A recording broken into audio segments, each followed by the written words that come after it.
Voici le corrigé de l'exercice 2 du bac S Métropole 2016, juin 2016. Donc c'est 4 affirmations, vrai ou faux, et il faut évidemment justifier. Donc on est dans la géométrie dans l'espace, donc à vous, et vous mettez la lecture quand vous désirez. Alors dans l'affirmation 1, on demande si 3 points ABC sont alignés ou non. Alors ça c'est très simple, hein, que ce soit dans l'espace ou dans le plan. On va procéder par collinarité de vecteurs. Donc on va calculer coordonnées des vecteurs AB, coordonnées des vecteurs AC, et on vérifiera si ils sont collinaires ou non.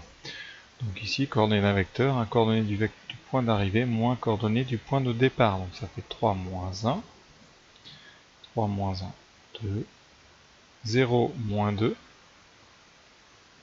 1 moins 3, donc moins 2. Ensuite, AC, moins 1, moins 1, 2, 0 moins 2, 1 moins 3, moins 2. Et maintenant, on va vérifier si les vecteurs AB et AC sont collinaires. Voilà, donc pour montrer qu'AB et AC sont non collinaires, alors il y a plusieurs façons. Alors, vraiment, si vous voulez faire ça en essayant d'expliquer, vous dites donc AB et AC sont collinaires. Si ça équivaut à dire que il existe, le symbole il existe, sinon je vais écrire en français, il existe, donc un réel K tel que bien AB égale K fois AC. Et donc on aurait bien, en regardant les deux vecteurs, bien 2 serait égal à K fois moins 2, et moins 2 serait égal à K fois moins 2. Ouais, comme ça, on peut même écrire le dernier, moins 2 serait égal à K fois moins 2, c'est la même chose. Et donc, en résolvant un petit peu les équations, vous obtiendrez en haut K égale moins 1, et après K égale 1. Voilà, et c'est absurde. Donc, l'hypothèse est fausse. Donc, AB et AC sont non collinaires. Alors, sinon, pour l'expliquer, hein, vous pouvez à la rigueur dire, pour aller de 2 à moins 2, on multiplie par moins 1. Et pour aller de moins 2 à moins 2, on multiplie par 1. Donc, eh bien, AB et AC sont non collinaires, puisque le coefficient ici multiplicateur devrait être le même. AB et AC sont non collinaires.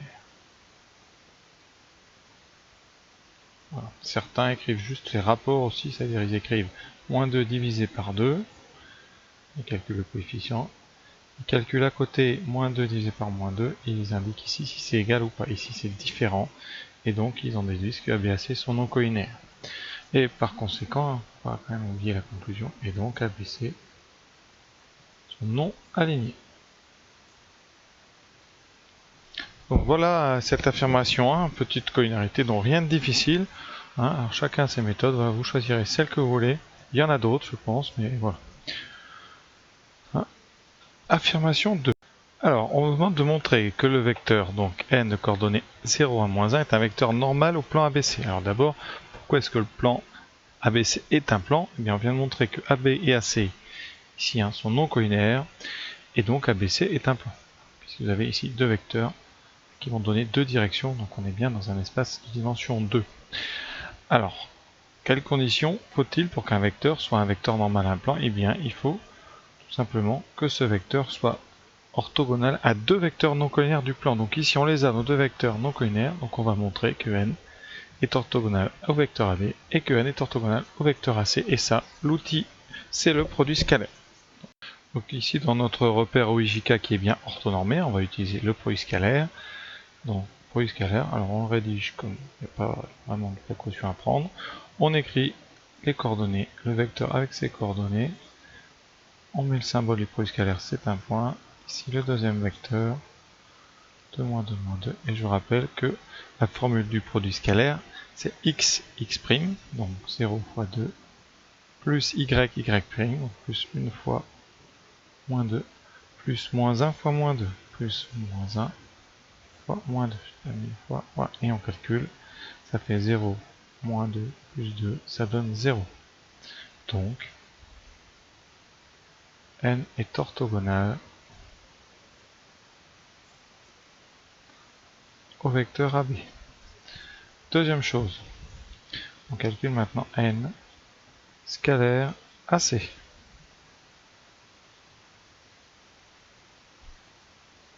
Alors AC, c'est donc ici, il me manque un moins. 1, moins 2. Donc on y va patiemment. 0 fois moins 2. Plus 1 fois moins 2. Plus moins 1 fois moins 2. Ça nous donne 0. Moins 2 plus 2. Ça donne 0. Donc n est orthogonal à AC. Et les deux choses réunies, bien avec la propriété que j'ai citée ici, n est bien orthogonal à deux vecteurs non collinaires de ABC, donc n est normal. Donc n est normal au plan ABC. Donc voilà pour l'affirmation 2. Passons à l'affirmation 3. Alors on va étudier donc tout d'abord la position de f par rapport au plan ABC. Est-ce que c'est parallèle ou pas? Donc on a besoin des coordonnées de ef. Alors coordonnées de f moins coordonnées de e. Alors ici, eh bien, en général, moi ce que je fais sur mes copies, quand je rédige, je réécris comme ça les coordonnées de points juste l'une en dessous de l'autre pour éviter de me tromper. Donc ça fait coordonnées de f moins coordonnées de e, moins 2 plus 1. Donc moins 2 plus 1, moins 1, moins 3 plus 2, moins 1, 4 moins 3, 1. Voilà, et on va bien, essayer de voir si E est donc dans le plan et directeur du plan ABC ou pas.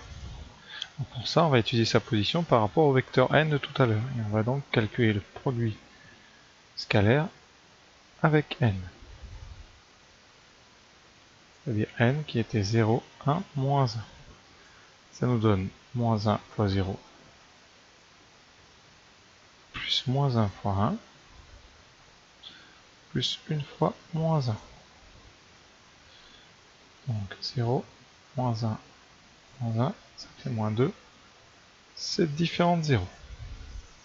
Donc, on en a dit que n et ef ne sont pas orthogonaux.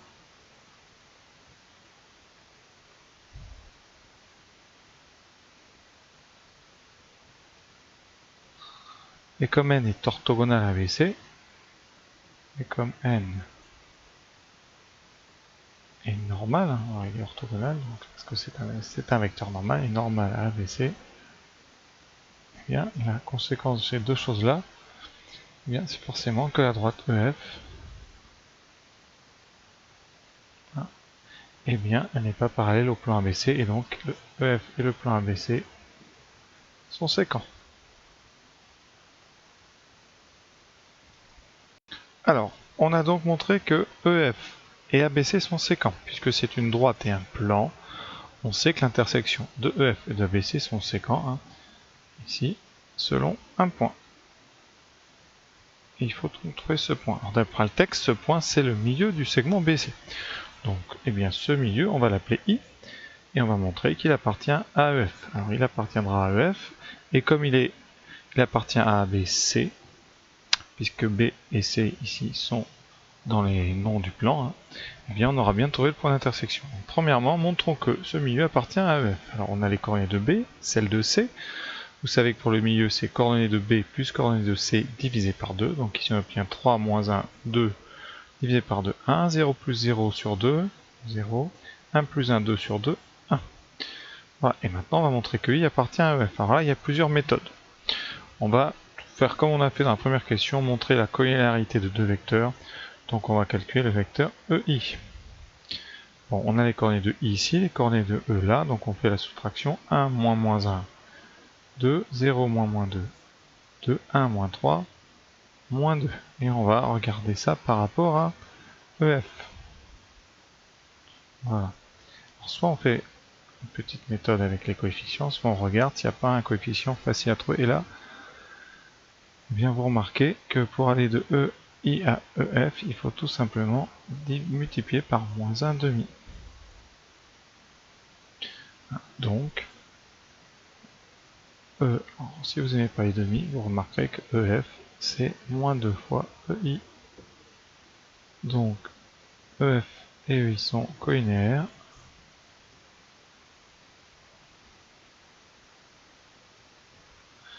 Et donc, E et F sont alignés.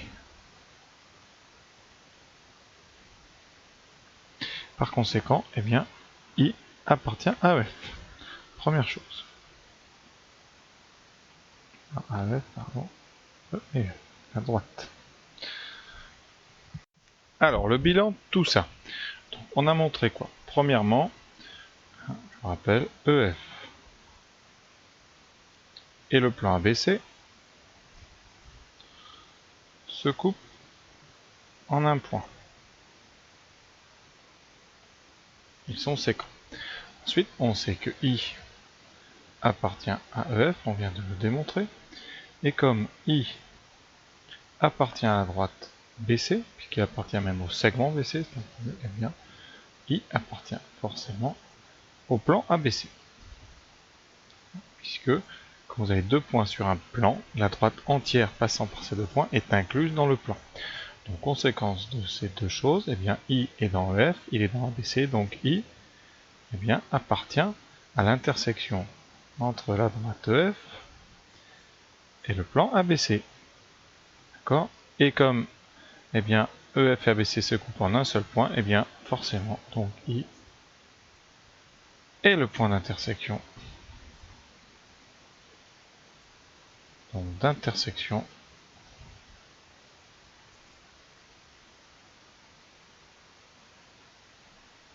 entre eh bien, EF et le plan ABC. Donc, relisons la question. La droite EF et le plan ABC sont séquents et leur point d'intersection est le milieu du segment BC. Eh bien, donc l'affirmation, conclusion, un peu de couleur. L'affirmation est donc vraie.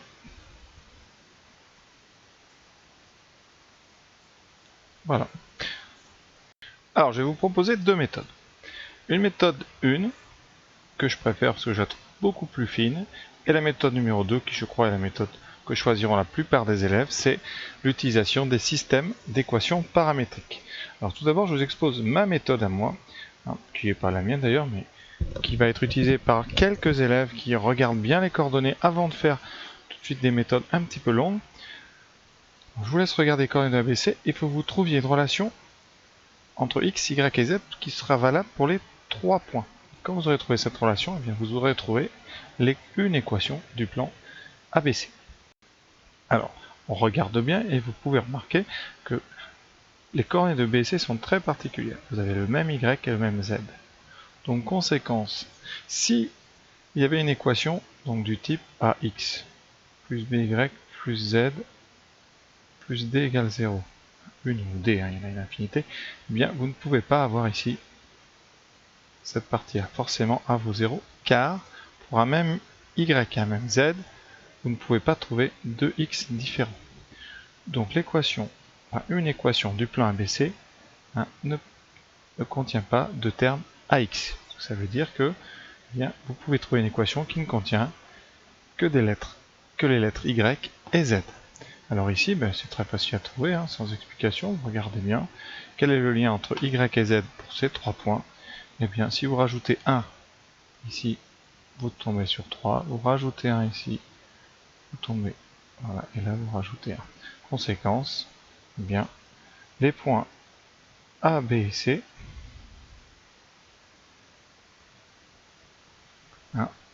ont des coordonnées qui vérifient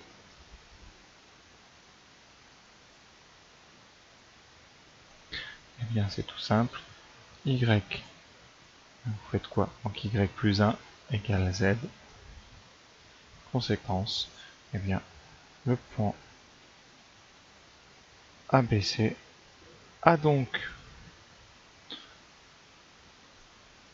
admet donc Hein, le plan ABC admet donc l'équation, on va la mettre y plus 1 égale z comme équation cartésienne. Alors il y en a d'autres, il suffit de multiplier, hein. C'en est une. Donc, eh bien, le plan ABC, de point, vous pouvez dire qu'une de ces équations cartésiennes, c'est y. On va mettre le z à gauche, hein. Voilà, y moins z plus 1 égale 0. Alors, maintenant, grâce à ça, hein, je détaille, hein, on peut aller plus vite, mais là, grâce à ça, je vais montrer que D n'appartient pas à BC. Alors, maintenant, montrons que D n'appartient pas à ABC. Et pour ça, eh bien, on calcule YD moins ZD plus 1, qui nous donne donc D c'est 2, 1, moins 1, donc Y c'est 1, Z c'est moins 1, et Z plus 1, ça donne donc 3, je vérifie, Y c'est 1, moins moins, plus 1, plus 1, donc ici ça vaut 3, conséquence, ce n'est pas égal à 0, donc D n'appartient pas au plan ABC, puisque ces coordonnées ne vérifient pas, hein, l'équation cartésienne qu'on a choisie pour représenter ce plan. Est-ce qu'on peut conclure maintenant sur le fait que les droites sont séquentes? Eh bien oui. Vous avez donc un plan et un point D qui n'appartient pas à ce plan. Eh bien, donc, conséquence, donc, la droite DC, c'est-à-dire CD, est séquente avec le plan ABC. Et donc, comme AB est dans le plan ABC, donc CD et AB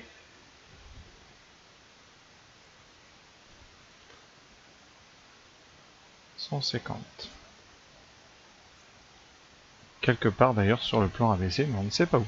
Voilà la méthode 1. Je l'aime bien parce qu'on utilise un petit peu des astuces sur les coordonnées. Bon, c'est pas toujours faisable de trouver comme ça une équation, hein, mais là ça l'était puisqu'il y avait une équation, des équations avec uniquement deux variables, y et z.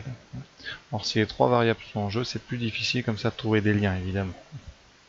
Voilà, maintenant je vous propose la méthode beaucoup plus classique, hein, avec donc un système, enfin, des systèmes d'équations paramétriques. Donc, on a déjà calculé, hein, les coordonnées du vecteur AB, 2, moins 2, moins 2. On connaît les coordonnées de A, 1, 2, 3. Donc une représentation paramétrique de la droite AB est, alors vous avez donc les trois variables x, y, z, une quatrième variable t, et ici qui est le paramètre. Et là vous mettez devant ce paramètre en coefficient les coordonnées du vecteur AB, c'est-à-dire un vecteur directeur de la droite. Et ensuite on va rajouter les coordonnées d'un point. Je choisis le point A, donc vous avez plus 1, plus 2, plus 3. Vous pourriez très bien ici, eh bien, prendre les coordonnées du point B, et ici vous pouvez aussi prendre les coordonnées du vecteur BA, du vecteur 2BA, 2AB, etc. Maintenant on fait pareil pour la droite CD. Donc, même chose, une représentation paramétrique de la droite CD est, j'ai calculé les coordonnées du vecteur CD, hein, 2, moins 1, 3, 1, moins 0, 1, et moins 1, moins 2. Et comme tout à l'heure, et bien comme toute représentation paramétrique, vous mettez devant le paramètre les coefficients d'un vecteur directeur, ici le vecteur CD. Certains ont choisi DC, mais très peu. Et ici vous prenez un des points que vous connaissez de cette droite, c'est-à-dire C ou D ici. Et vous prenez par exemple, on va prendre C, ça fait moins 1, plus 0, plus 1. Donc voilà un petit peu le début, et surtout on n'oublie pas de préciser à chaque fois pour être très rigoureux, mais c'est quasiment sous-entendu ici que T, ce paramètre ici, appartient à R. Voilà, et maintenant, eh bien, on va essayer de trouver l'intersection de ces deux droites, hein, en combinant ces deux systèmes. Alors, comment on va mixer les deux systèmes, hein, l'usage, évidemment, parce que sinon après c'est faux, on va tout de suite avant, c'est ici, hein, comme on a un deuxième, et donc ce paramètre, ici, il va être évidemment différent. Voilà, donc comme ça, on va calculer, essayer de trouver un couple T-T' qui marche, et on aura réussi à résoudre, hein, et à trouver l'intersection. Donc, je vais écrire. Alors, on va avoir, et on va égaliser. Hein. Donc, pour trouver l'intersection, on doit résoudre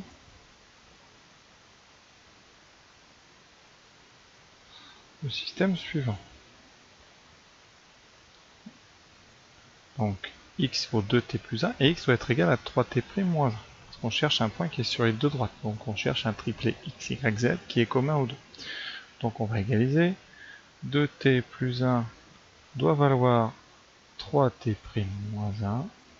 Moins 2t plus 2 doit valoir 1t', c'est-à-dire t', et moins 2t plus 3 doit valoir moins 2t' plus 1. Alors on résout ça tranquillement. Alors on va tout mettre pour l'instant. Bon, alors vous avez le choix, mais ici on a t' en fonction de t', donc on va tout de suite substituer, c'est-à-dire c'est que donc ce t' ici, on va tout de suite le substituer ici et ici. On va regarder ce que ça nous donne. Alors ça nous donne, donc je vais faire ça très tranquillement, égale 3 fois moins 1, je mettrai de la couleur. Hein. Ensuite celui-là je n'y touche pas. Et ici moins 2t plus 3, moins 2, voilà, plus 1. Et à la place, en couleur, je vais mettre donc moins 2t plus 2, moins 2t plus 2. Et je vais travailler ces deux équations. Soit vous trouvez une solution commune aux trois lignes, sinon ben, ici il n'y a pas de solution du tout. Donc, on développe 2t bon, plus 1 égale moins 6t plus 6 moins 1. Ici, on garde notre ligne du milieu. Et ensuite, moins 2t plus 3 qui vaut 4t moins 4 plus 1. Donc ceci équivaut à, pour la première, donc on met, vous aurez 8t qui vaut donc 6 moins 1, 5 moins 1, 4. La deuxième ligne, qui ne nous servira plus, mais on va quand même la réécrire pour garder l'équivalence. Et ensuite, moins 6t est égal à, donc moins 4 plus 1, moins 3, moins 3, moins 3, moins 6. Et là, qu'est-ce qui se passe? En haut, vous trouvez t égale 1,5. Le milieu, on n'y touche pas pour l'instant. Et ici, t vaut 1. Donc, impossibilité.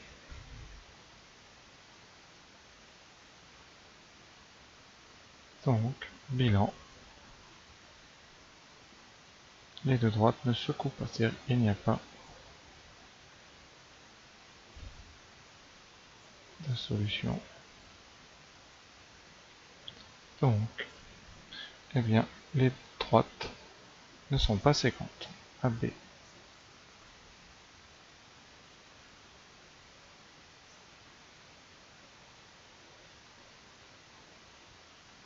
Voilà, alors j'ai raisonné par équivalence. Hein, quand on sait comme ça à la fin que c'est pas séquente, on peut raisonner par implication, c'est avec des donc, en évitant de recopier la ligne du milieu ici qui nous a pas servi. Voilà, et comme on tombe sur une impossibilité, eh bien, on arrive à conclure de la même façon. Voilà. Donc j'espère que j'ai été clair. Hein, et à très bientôt pour d'autres mathématiques ensemble. Et merci d'avoir été jusqu'au bout.